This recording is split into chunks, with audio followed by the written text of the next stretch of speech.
ದುಡ್ಡಿತ್ತು ಬರ್ತಾ ಗೋಲ್ಡ್ ಇದೆ, ಅದು ಎಕ್ಸ್ಚೇಂಜ್ ಆಯ್ತು, ಅದು ಬಿಸ್ನೆಸ್ ಆಗ್ಲಿಲ್ಲ. ಮೈಂಡ್ ಅಲ್ಲಿ ಅರ್ಥ ಮಾಡ್ಕೊಳ್ಳಿ, ಅದು ಎಕ್ಸ್ಚೇಂಜ್ ಅಷ್ಟೇ.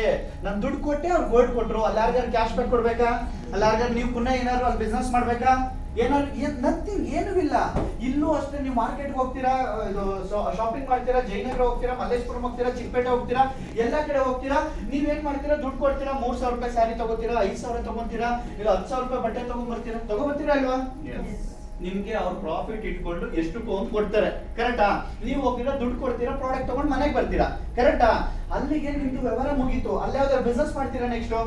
ಇಲ್ಲ. ಬಟ್ ಇಲ್ಲಿ ಸಿಂಪಲ್, ನೀವು ಕೊಡುವಂತ ಅಮೌಂಟ್ಗೆ ನಮ್ಮ ಕಂಪನಿ 80% ವರ್ತಬಲ್ ಪ್ರಾಡಕ್ಟ್ ಕೊಡುತ್ತೆ, ಜೊತೆಗೆ ನಿಮ್ಮನ್ನ ರೆಫರ್ ಮಾಡಿದವ್ರಿಗೆ ಇನ್ಕಮ್ ಹೋಗ್ಬೇಕು, ನಿಮ್ಗೆ ಕ್ಯಾಶ್ ಬ್ಯಾಕ್ ಕೊಡ್ಬೇಕು, ಕಾರ್ಡ್ ಕೊಡ್ಬೇಕು, ನಿಮ್ಗೆ ಲೈಫ್ ಟೈಮ್ ಅನ್ಲಿಮಿಟೆಡ್ ಇನ್ಕಮ್ ನ ಅರ್ನ್ ಮಾಡೋದಕ್ಕೆ ಒಂದು ಬಿಸ್ನೆಸ್ ಸೆಂಟರ್ ಸಿಗ್ತಾ ಇದೆ, ಕರೆಕ್ಟ್ ಅಲ್ವಾ ಸರ್?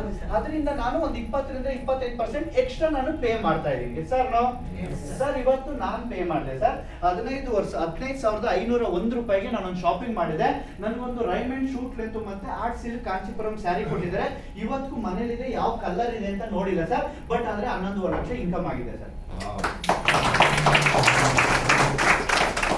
ಸೊ ಹೋದ ವಾರ ಒಂದು 33,000 ಇನ್ಕಮ್ ಬಂದಿದೆ ಸರ್. ಏನ್ ಬೇಕು ಕೊಡ್ತೀವಿ ಸರ್. ಅಂದ್ರೆ ಇವಾಗ ಹೇಳಿ ನನಗೆ 15,501 ರೂಪಾಯಿ